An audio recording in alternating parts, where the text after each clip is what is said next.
பார்க்க போறோம். Exercise number 16ல page number 116ல பாருங்க. ஆவரேஜ் பீரியட் மெத்தட்ல நம்ம இந்த சம் பார்க்க போறோம். இந்த சம் வந்து புக் வச்சு பார்த்துங்க, இங்க எழுதி இருக்கிறோம் பார்த்துங்க. சரிங்களா? இப்போ வந்து மூணு விதமான மாடல் இருக்குது. அதுல ஃபர்ஸ்ட் மாடல் வந்து at the beginning of every month அப்படின்னு சொல்லும் பொழுது இதுக்கு உண்டான ஃபார்முலா என்ன அப்படின்னா, ஃபார்முலா இப்போ நம்ம எழுத போறோம். அதாவது amount of drawings into rate of interest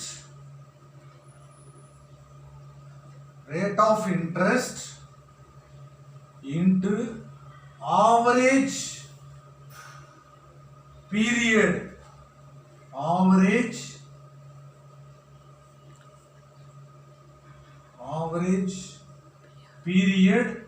divided by 12. இதுதான் வந்து at the beginning of every month அப்படிங்கறதுக்குரிய இன்ட்ரஸ்ட் ஆன் டிராயிங் குரிய ஃபார்முலா. சரிங்களா?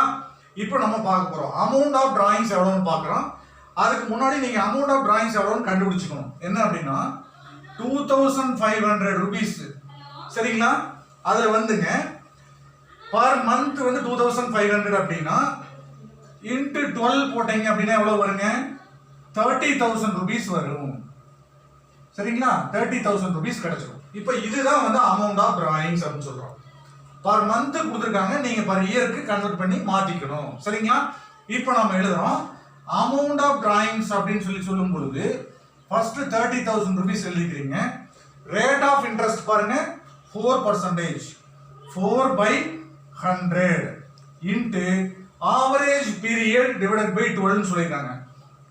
யூசுவலா என்ன அப்படின்னா at the beginning of every month அப்படின்னு சொல்லிட்டாங்கனாவே நீங்க எடுத்துக்க வேண்டிய கணக்கு என்ன அப்படின்னா 6.5 divided by 12. இது வந்து உங்களுக்கு எலாபரேட்டா நான் மறுபடியும் சொல்றேன், பார்த்துக்கலாம். சரிங்களா? ஏற்கனவே நான் வந்து இதுல ஃபார்முலா சொல்லும்போது சொல்லியிருக்கிறேன், இது பார்த்துக்கலாம். சரிங்களா? இப்போ நம்ம கால்குலேட் பண்றோம். 650 rupees வரும். பாருங்க, செக் பண்ணிக்கோங்க. 30,000 into 4/100 into 6.5/12 அப்படின்னு சொல்லுவாங்க. இது வந்து என்ன அப்படின்னா இன்ட்ரெஸ்ட் ஆன் டிராயிங்ஸ் வந்து 650 rupees. அதாவது at the beginning of every month அப்படின்னா இந்த மாதிரி. சரிங்களா? அடுத்தது வந்து at the middle of every month. next second option at the middle of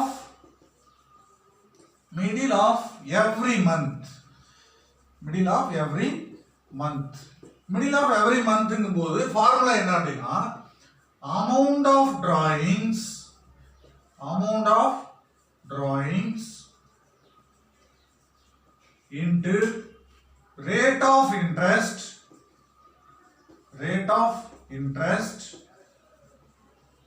into average period divided by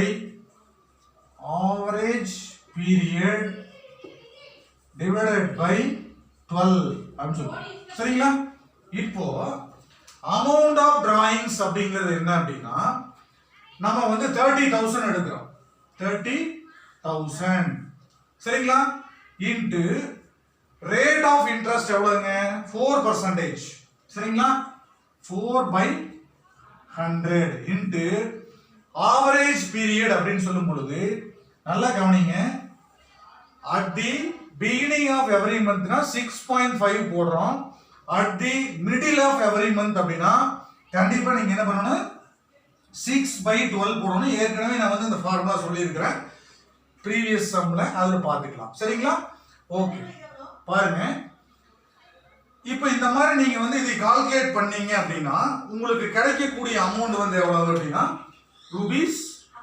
₹600 கிடைக்கும். இதுதான் வந்து at the middle of every month withdraw பண்ணும் பொழுது கிடைக்கக்கூடிய ரேட் ஆஃப் இன்ட்ரெஸ்ட் வந்து இவ்வளவு கிடைக்கும்னு சொல்றாங்க.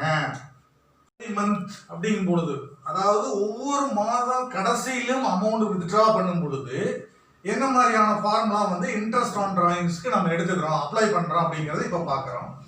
இதுல பாத்தீங்க அப்படின்னா ஃபர்ஸ்ட் ஃபார்முலா எழுதிக்கங்க. Amount of drawing first amount of drawing எழுதிக்கிறீங்க. அடுத்தது rate of interest rate of interest. Rate of interest எழுதிக்கிறீங்க. அடுத்தது average period. Average period divided by 12 அப்படின்னு போடுங்க. Average period divided by 12. ஓகேவா? இப்போ வந்துங்க amount of drawings ஏற்கனவே நம்ம கண்டுபிடிச்சு வச்சிருக்கோம். அதாவது 2500 into 12 எவ்வளவுங்க? 30,000 rupees. ஏன் 12 போடுறோம் அப்படின்னா per month 2500 மொத்தமா வந்து 30,000 rupees. சரிங்களா? இப்போ வந்து amount of drawing எவ்வளவுன்னா 30,000 into rate of interest வந்து 4/100 into average period divided by 12 அப்படிங்கும் பொழுது 5.5 divided by 12 போடுறீங்க. எவ்வளவு அமௌண்ட் கிடைக்கும் பாருங்க. rupees 550 rupees கிடைக்கும். 550 rupees கிடைக்கும் அப்படின்னு சொல்றோம். இத வந்து at the end of every month interest on drawings அப்படின்னு சொல்றாங்க. சரிங்களா? முடிஞ்சது. இந்த சம் இதோட முடிஞ்சது. Page number 116.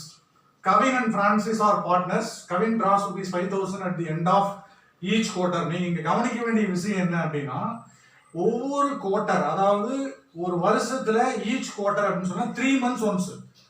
3 months once ஒவ்வொரு 3 மாசம் முடிஞ்சதுக்கு அப்புறம் rupees 5,000 rupees அவர் எடுக்கிறாரு. அப்படின்னா ஒரு வருடத்துக்கு 4 முறை அவர் வித்ட்ரா பண்றாருன்னு அர்த்தம். சரிங்களா? ஒவ்வொரு முறையும் 3 மாசத்தோட முடிவுலையும் அவர் 5,000 ரூபாய் பணம் எடுக்கிறதா அர்த்தம். சரிங்களா? இன்ட்ரெஸ்ட் சார்ஜபிள் பாத்தீங்க அப்படின்னா 6% per annum. ஓகேங்களா? இப்போ இதுக்கு என்னன்னா at the end of each quarter அப்படின்னா ஒவ்வொரு 3 months ஓட முடிவுலையும் பணம் எடுத்தாங்க அப்படின்னா ஆவரேஜ் பீரியட் எப்படி கால்குலேட் பண்ணணும்னா 4.5 divided by 12 அப்படிங்கறதா ஃபார்முலா. சரிங்களா? இப்போ பாருங்க இன்ட்ரெஸ்ட் ஆன் டிராயிங்ஸ் கண்டுபிடிக்க போறோம். amount of drawings அப்படிங்கிறது எவ்வளவுங்க? rupees 5,000. amount of drawings எவ்வளவுங்க? rupees 5,000. சரிங்களா? அப்போ 5,000ல வந்து பாத்தீங்கன்னா ஒரு வருடத்துக்கு எத்தனை 3 மாசம் இருக்குது? 12 மாதங்கள். அப்போ 12 மாதங்கள் வந்து பாத்தீங்க அப்படின்னா 12/3 அப்படின்னீங்கன்னா எவ்வளவு டைம் வருது? 4 வருதா? இந்த 4 தான் 4 times வந்து 3 months ஒருக்கா நம்ம எடுக்கிறோம் அப்படின்னு சொல்றாங்க. அப்போ 5,000 into 4 எவ்வளவுங்க? 20,000 rupees. சரிங்களா? ஒவ்வொரு 3 மாசத்தோட முடிவுலையும் 5,000 ரூபாய் பணம் எடுக்கிறாங்க. ஒரு வருடத்திற்கு 4 முறை எடுக்கிறாங்க. அதனால 4ஆல மல்டிப்ளை பண்றோம். அமௌண்ட் வந்து 20,000 rupees. சரிங்களா? இப்போ நம்ம இந்த ஃபார்முலா அப்படியே அப்ளை பண்றோம். amount of drawings equal to 20,000 into rate of interest பாருங்க சம்ல பாத்தீங்க 6/100 into பாத்தீங்கன்னா at the end of each quarter அப்படின்னு சொல்லி சம்ல வந்துட்டாவே நீங்க அப்ளை பண்ணக்கூடிய ஃபார்முலா 4.5 divided by 12 மறந்துடாதீங்க. at the end of each quarter அப்படினாவே 4.5 divided by 12 இதுதான் ஃபார்முலா. இப்போ இந்த ஃபார்முலா நீங்க அப்ளை பண்ணும் பொழுது 4.5 divided by 12 போட்டீங்க அப்படின்னா இந்த சம்ல எவ்வளவு அமௌண்ட் வருதுன்னு பாருங்க. rupees 450. இதுதான் இதனுடைய ஆன்சர். சரிங்களா? இன்ட்ரெஸ்ட் ஆன் டிராயிங்ஸ் எவ்வளவுங்க? 450 rupees. பார்க்க போறோம். பேஜ் நம்பர் 116ல பாத்துங்க. புக்ல சம் பாருங்க. Ram and Shyam were partners. Ram withdrew rupees 18,000 at the beginning of each half year. நீங்க கவனிக்க வேண்டிய விஷயம் என்னன்னா இதுல beginning of each half year அப்படின்னு சொல்லியிருக்காங்க. இதுதான் நீங்க கவனிக்க வேண்டிய விஷயம். இதுல பாத்தீங்கன்னா at the beginning of each half year அப்படிங்கும்போது நீங்க அப்ளை பண்ணக்கூடிய ஆவரேஜ் பீரியட் அப்படிங்கிறது என்ன அப்படின்னா 9/12. இது வந்து மேண்டேட்டரி. இதுதான் ஃபார்முலா. இதுதான் நீங்க அப்ளை பண்ணணும். சரிங்களா? 9/12. ஓகே. இப்போ வந்து நம்ம இன்ட்ரெஸ்ட் ஆன் டிராயிங்ஸ் அப்படிங்கிறது இப்போ நம்ம எழுத போறோம், கண்டுபிடிக்க போறோம். அமௌண்ட் ஆஃப் டிராயிங்ஸ் எவ்வளவுங்க? rupees 18,000. Amount of drawings rupees 18,000. Rate of interest பாருங்க 10% per annum.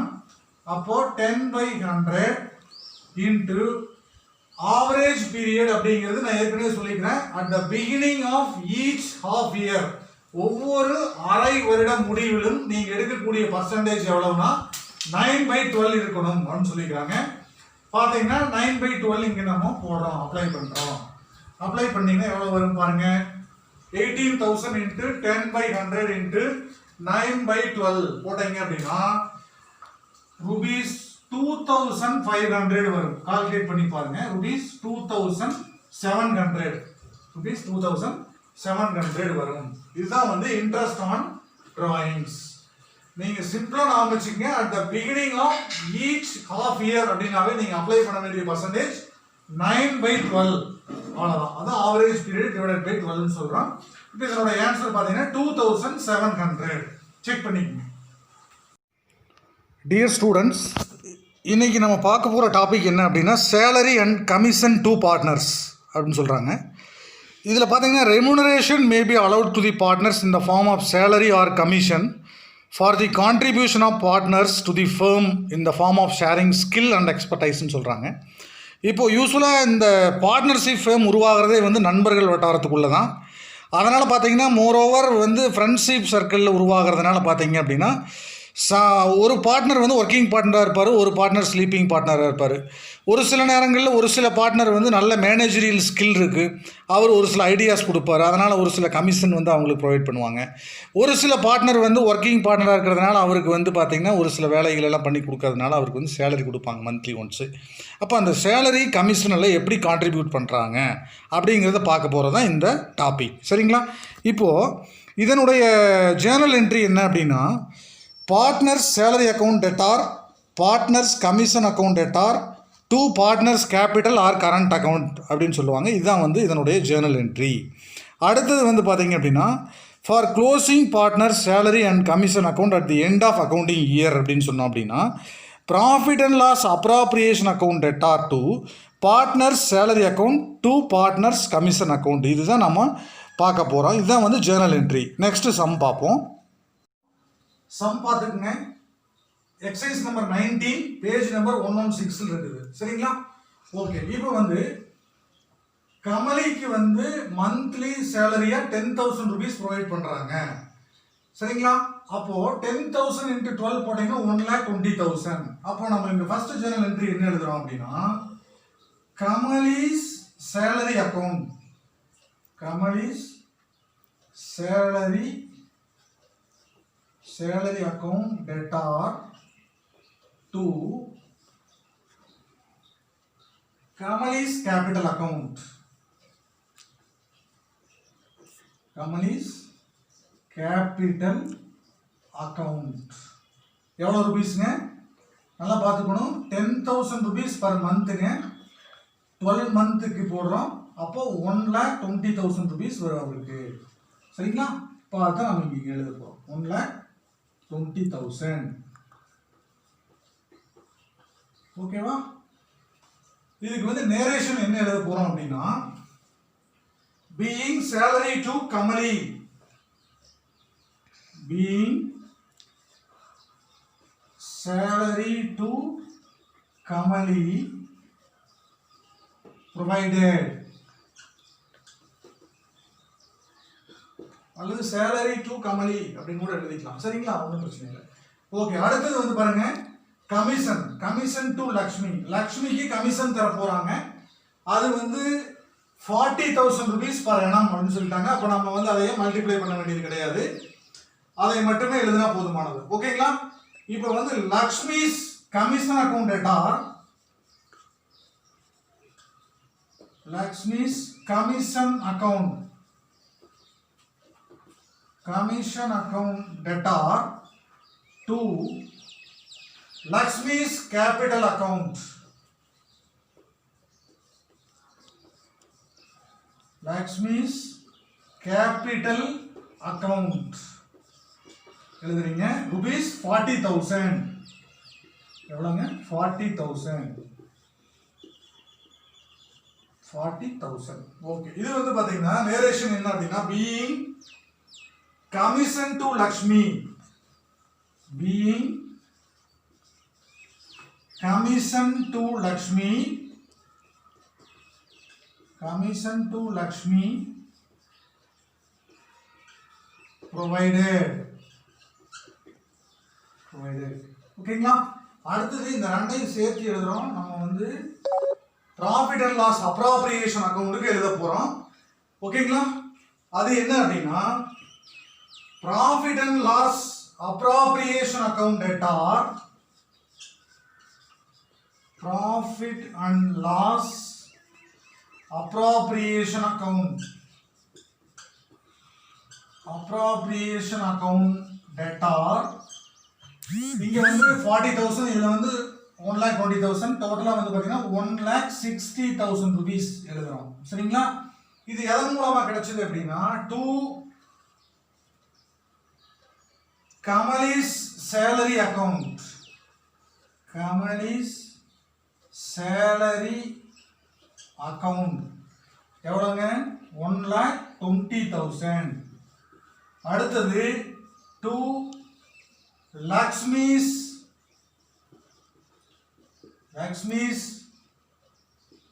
commission account. Lakshmi's commission account 40,000. ஓகேங்களா? இது என்ன என்ட்ரி அப்படின்னா being Kamali's salary and Lakshmi's commission account transferred to profit and loss appropriation account. இது எழுதுறீங்க being salary and commission of Kamali and Lakshmi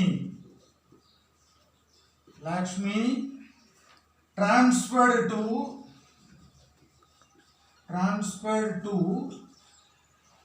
P&L appropriation account. P&L appropriation account, profit and loss appropriation account. அவ்வளவுதான். ஓகேங்களா? Right. Page number 20 பாத்துங்க. Page number 116ல இருக்கு. Sibi and Manoj are partners in a firm. Sibi is to get a commission 20% of net profit before charging any commission னு சொல்லிருக்காங்க.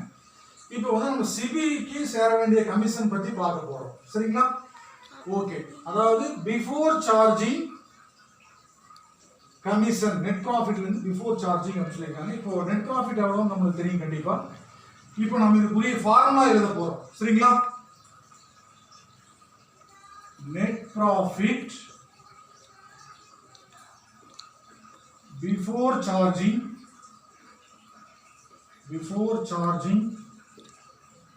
commission. Net profit before charging commission into rate of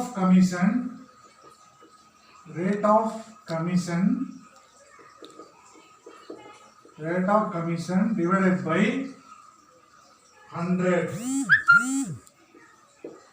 ஓகேங்களா? இவ்வளவுதான். இப்போ net profit before charging commission அப்படிங்கிறது நமக்கு சம்ல கொடுத்திருக்காங்க. கடைசில பாருங்க எவ்வளவு ரூபீஸ் 60,000 rupees. அப்போ 60,000 rupeesல இருந்து ரேட் ஆஃப் கமிஷன் எவ்வளவுங்க மேல பாருங்க 20%. 20 divided by 100 அப்ப எவ்வளவு ஆச்சுங்க? பாத்தீங்கன்னா இந்த ரெண்டு ஜீரோ ஸ்ட்ரைக் அவுட் பண்ணீங்கன்னா 12,000 rupees ஆச்சு. சரிங்களா? இதுதான் வந்து சிபிக்கு சேர வேண்டிய கமிஷன் அமௌண்ட். ஓகேவா?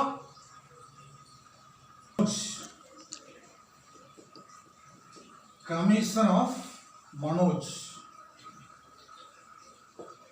ஓகே. இவருக்கு பாத்தீங்க அப்படின்னா என்ன சொல்லிருக்காங்க பாருங்க. சம் கவனிங்க. Manoj is to get a commission of 20% on net profit after charging all commissions. Already நம்ம 20% வந்து சிபிக்கு கமிஷன் கொடுத்துருக்கிறோம். ரிமைனிங் இருக்கக்கூடிய அமௌண்ட்ல வந்து இவருக்கு நம்ம கமிஷன் கொடுக்க போறோம் அப்படின்னு சொல்றாங்க. இப்போ இதுக்கு வந்து நீங்க சிம்பிளா எழுத வேண்டியது என்ன அப்படின்னா net profit before charging commission. Net profit before charging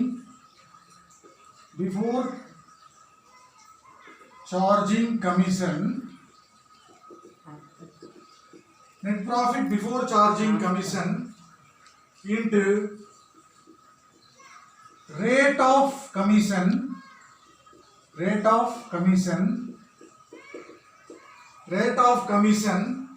divided by 100 plus rate of commission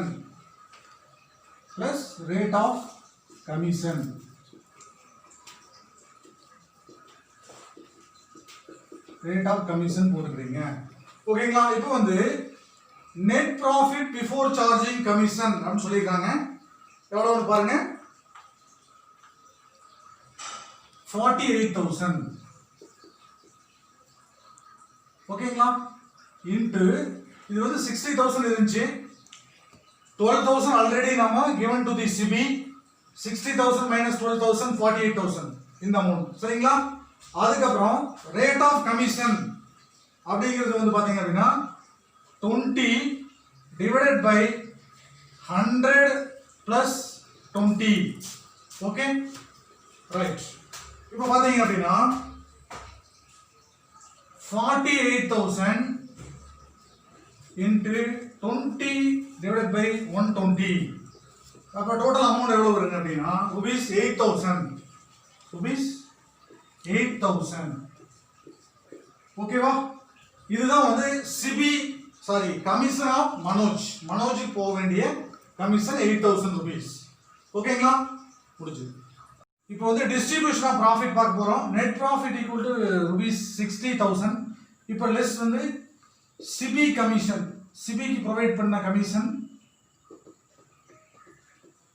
எவ்வளோங்க அப்படின்னா 12,000 rupees கமிஷன் கொடுத்துருக்குறோம். அதை வந்து கழிச்சிடுறோம். மிச்சம் எவ்வளவு பார்த்தீங்கன்னா 48,000 less Manoj commission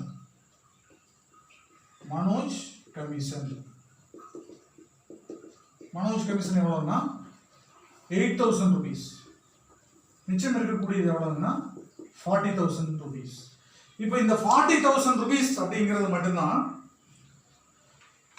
40,000 rupees is a profit. This will be distributed to the partners. ஈக்குவலா பிரிச்சுக்குவாங்க. சரிங்களா? இதுதான் வந்து ப்ராஃபிட். இந்த ப்ராஃபிட் வந்து equally distributed to the partners. Partners யாராரு? சிபி அண்ட் மனோஜ். அப்போ சிபி's share of profit equal to 20,000 and Manoj share of profit equal to 20,000. ஈக்குவலா பிரிச்சுக்கிறாங்க ரெண்டு பார்ட்னர். each 20 total எவ்வளவு ஆச்சுங்க 40,000. ஓகே, இதோட சம் முடிஞ்சது.